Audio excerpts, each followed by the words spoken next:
Horticulture సాగులో ప్రయోగాత్మక చర్యలతో లాభాల బాట పట్టవచ్చని నిరూపిస్తున్నారు పశ్చిమ గోదావరి జిల్లా నర్సాపురం మండలం లిఖితపూడికి చెందిన ఆక్వా రైతు సూర్యనారాయణ రెడ్డి. చేపల చెరువులు విడిగా, రొయ్యల చెరువులు విడిగా సాగు చేయకుండా ఒకే చెరువులో వనామీ రొయ్యతో పాటు రూప్చంద్, గడ్డి చేప, కట్ల శీలావతి వంటి చేపల సాగు చేస్తూ ఆక్వా రైతులు లాభాల బాట పట్టేలా మార్గదర్శకంగా నిలుస్తున్నారు. 3 ఎకరాల చెరువు నుండి 100 ఎకరాల చెరువు రైతుగా మారి ఆక్వా రైతులకు కొత్త మార్గాన్ని చూపుతున్న హార్టికల్చర్ సాగుపై మరింత సమాచారం ఐ న్యూస్ ప్రతినిధి భార్గవ్ లిఖితపూడి నుండి అందిస్తారు. విదేశీ మార్గద్రవ్యాన్ని ఆర్జించడంలో దేశంలోనే ప్రముఖ పాత్ర పోషిస్తున్నటువంటి ఆక్వా రంగంలో ప్రధానంగా ఆంధ్రప్రదేశ్, అందులోనూ గోదావరి జిల్లాలు పెద్దపీట వేస్తున్నాయని చెప్పుకోవచ్చు. అయితే ఇక్కడ ఎంతో మంది రైతులు ప్రతిసారి కూడా నష్టాల బారిన పడుతున్నామంటూ ఆవేదన వ్యక్తం చేయడం, ప్రభుత్వాన్ని వేడుకోవడం జరుగుతుంది. అయితే ఇందులో నష్టాలు రాకుండా నూతన వరవడికి శ్రీకారం చుడుతూ కూడా ఈరోజు ఎంతో మంది ఆదర్శ రైతులు ముందుకు వస్తున్నారు. ప్రస్తుతం నర్సాపురం నియోజకవర్గ పరిధిలో ఉన్నటువంటి లిఖితపూడి వద్ద కూడా రైతు మనతో ఉన్నారు. సూర్యనారాయణ రెడ్డి గారు చెప్పండి, అంటే ఈరోజు దాదాపు సుదీర్ఘకాలంగా కూడా సాగు జరుగుతుంది, మీరు ఇక్కడ లాభాలు ఆర్జిస్తున్నట్లు తెలుస్తుంది. ఏ విధంగా రైతులకు ఏం చెప్పదలుచుకున్నారు, ఎటువంటి ప్రయోగాలు మీరు చేశారు? హలో, నమస్తే అండి. నా పేరు సూర్యనారాయణ రెడ్డి. 27 సంవత్సరాల నుంచి ఆక్వాకల్చర్ చేస్తున్నాను.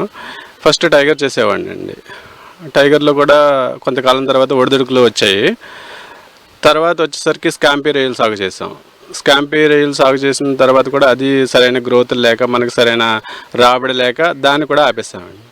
తర్వాత వచ్చేసరికి వనామీ వచ్చింది. వనామీ వచ్చిన తర్వాత ఫస్ట్లో ఒక 3 సంవత్సరాలు బాగానే ఉంది. తర్వాత దానికి విబ్రియో, వైట్ స్పాట్ వైరస్లు రావటం, ఈ వైట్ కట్లు, ఇవి ప్రాబ్లమ్స్ రావటం, అది కూడా లాభదాయకంగా లేకుండా పోయిందండి. పెట్టుబడులు రావడం కూడా కష్టమైపోతుంది. అప్పటి నుంచి పాలికల్చర్ చేస్తున్నామండి. ఫస్ట్లో ఒక 4-5 ఇయర్స్ పాలికల్చర్లో వనామీకి ఎటువంటి వైరస్ వచ్చేది కాదు. కానీ 5 సంవత్సరాలు గడిచిన తర్వాత పాలికల్చర్లో కూడా వైరస్ రావడం మొదలెట్టింది. దాన్ని అధిగమించడానికి ఎలా అని కొంచెం ఆలోచించుకుంటూ వచ్చి దాంట్లో ఎకరానికి ఒక 300 రూప్చంద్ యాడ్ చేయడం మొదలెట్టామండి.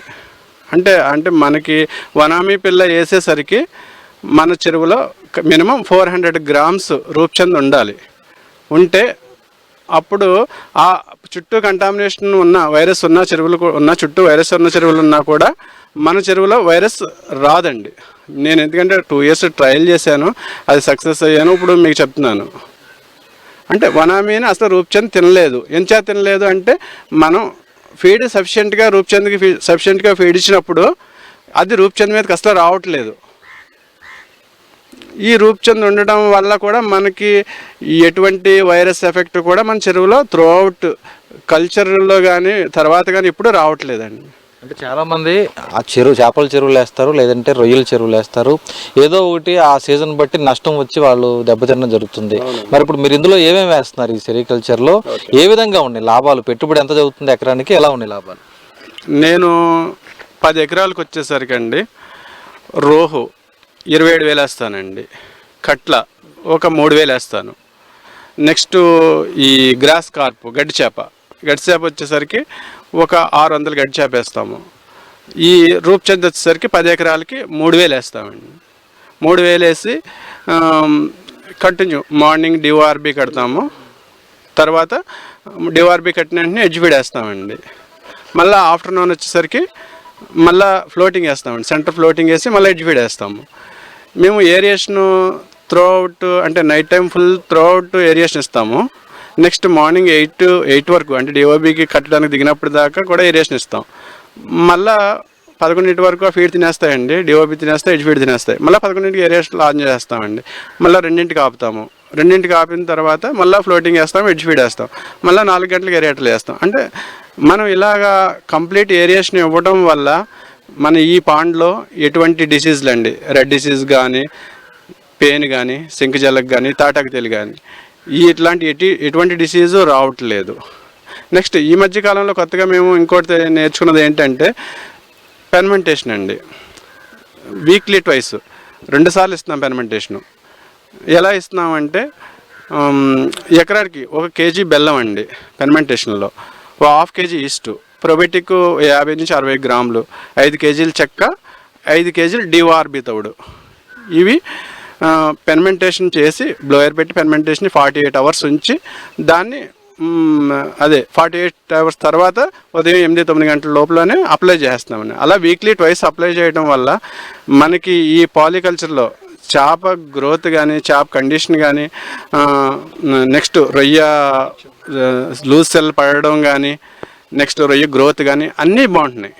మనకి ఫీడింగ్ కాస్ట్ కూడా తగ్గిపోతుంది. అంటే every week Sunday feeding DRB ఆపేస్తున్నామండి. మొత్తం డిఆర్బి అంటే ఆ రోజు ఖర్చు పెట్టేదంతా కూడా ఆగిపోతుంది. దాని బదులు ఈ జ్యూస్ కొట్టడం వల్ల మనకి చాలా ఉపయోగకరంగా కనబడుతుందండి. రైతులందరూ కూడా ఇలా ఫెర్మెంటేషన్ అంటే కొంచెం పని అవుతుందని ఆలోచించకుండా ఫెర్మెంటేషన్ చేసుకుంటే చాలా వాళ్ళు లాభదాయకం బాగుంటుంది. మీ అర్థం కాలేదు అంటే ఇప్పుడు అంతర్జాతీయంగా చూసుకుంటే రొయ్యని అమెరికా కానీ ఇతర దేశాలకు దిగుమతులు ఆగిపోయినటువంటి పరిస్థితి, లేదంటే ధర తగ్గిపోయింది. మరి ఇప్పుడు మీరు చేసినటువంటి రూప్చంద్ర కానీ వనామి రొయ్య కానీ వీటి ఎగుమతులు ఏ విధంగా ఉన్నాయి, వాటి లాభదాయకం ఎలా ఉంది? ఇప్పుడు అంటే ప్రజెంట్ వచ్చేసరికి చేప మార్కెట్ బాగుందండి. చేప మార్కెట్ కేజీ 2 కేజీలు కేజీ శీలావతి కట్ల 2 కేజీల ధర 115 రూపాయలు మార్కెట్లో పలుకుతుంది. నెక్స్ట్ రూప్చంద్ కూడా 120 రూపాయలు కేజీ ధర ఉంది. అలాగే గడ్డి చేప కూడా 140 రూపాయల ధర ఉంది. ఓన్లీ వనామీ రేటే కొంచెం డౌన్ ఉందండి ఇప్పుడు ప్రజెంట్. అంటే ఈ సమ్మర్ వచ్చిన తర్వాత అంతా డౌన్లోనే ఉంది. అంటే ఇలా ఈ పాలికల్చర్ చేయడం వల్ల మనం ఏది మైనస్ అవ్వట్లేదు. ఒక ఫీడ్ వేస్టేజ్ ఉండదండి. అలాగని మనకి ఈ ఫీడ్ వేస్టేజ్ లేని వల్ల అమ్మోనియా లెవెల్స్ అయ్యి పెరగవు.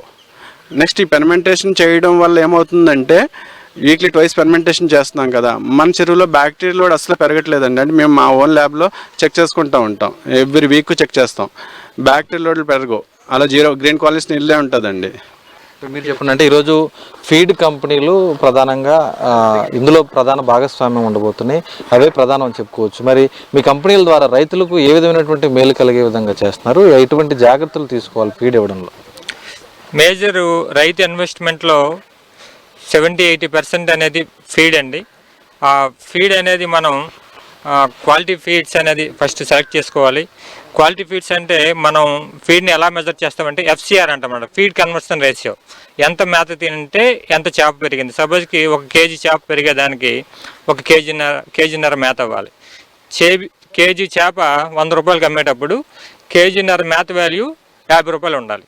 మిగతా ఖర్చులన్నీ ఒక 20-30 రూపాయలు పోతే కనీసం రైతుకి ఒక 20 రూపాయలు అనేది లాభం అనేది ఉంటుంది. అలా ఫీడ్ మేనేజ్మెంట్ అనేది చాలా చాలా ఇంపార్టెంట్ అనేది పాలికల్చర్ కానీ ఫిష్ కల్చర్ కానీ లేదా కంప్లీట్ వనామీ కల్చర్లో కానీ. అందువల్ల ఏంటంటే ఫీడ్ సెలెక్షన్ అనేది మేము గాడ్రేజ్ కంపెనీ నుంచి నేను సేల్స్ మేనేజర్గా ఉన్నాను. గత 20 సంవత్సరాల నుంచి నేను ఆక్వా ఇండస్ట్రీలో ఆల్మోస్ట్ నెల్లూరు నుంచి శ్రీకాకుళం వరకు అన్ని మార్కెట్లో పనిచేశాను. ఇండస్ట్రీ అనేది ప్రజెంట్ ముందుకు వెళ్తూ ఉంది. అంతా రైతులు అనేవాళ్ళు ప్రొఫెషనల్గా అంటే పాలికల్చర్ అనేది సిస్టమేటిక్గా కానీ చేసుకున్నట్లయితే ఖచ్చితంగా లాస్ అనేది ఉండదు అనేది నా అభిప్రాయం. అది చూసిన కదంటే ఈరోజు అంటే రైతులు ఒడిదొడుకులను తట్టుకొని ఏదైతే కష్ట నష్టాలను తట్టుకొని ముందుకు వెళ్ళాలంటే కనుక కేవలం ఒకే సాగుపై ఆధారపడకుండా పాలికల్చర్ అంటే అన్ని రకాలు అటు రూప్చంద్ర కానీ కట్ల కానీ ఈ విధంగా ఉన్నటువంటి వనామీ రొయ్య కానీ అలాగే శీలావతి కానీ అన్నీ కలిపి కూడా సాగు చేస్తూ పూర్తిగా కూడా ఇతర రైతులకు ఆదర్శవంతంగా నిలబడుతూ ఆర్థికంగా కూడా నిలదొక్కునే విధంగా రైతులు ముందుండేందుకు సరైనటువంటి సూచనలు ఇవ్వడం అయితే జరుగుతుంది. ఖచ్చితంగా ప్రతి ఆక్వా రైతు కూడా ఇది పాటించాలని కూడా వారు సూచనలు తెలుపుతున్న పరిస్థితి అయితే కనిపిస్తుంది. కెమెరా పర్సన్ మధుతో భార్గవ్, ఐ న్యూస్, ఉమ్మడి పశ్చిమ గోదావరి జిల్లా నుంచి.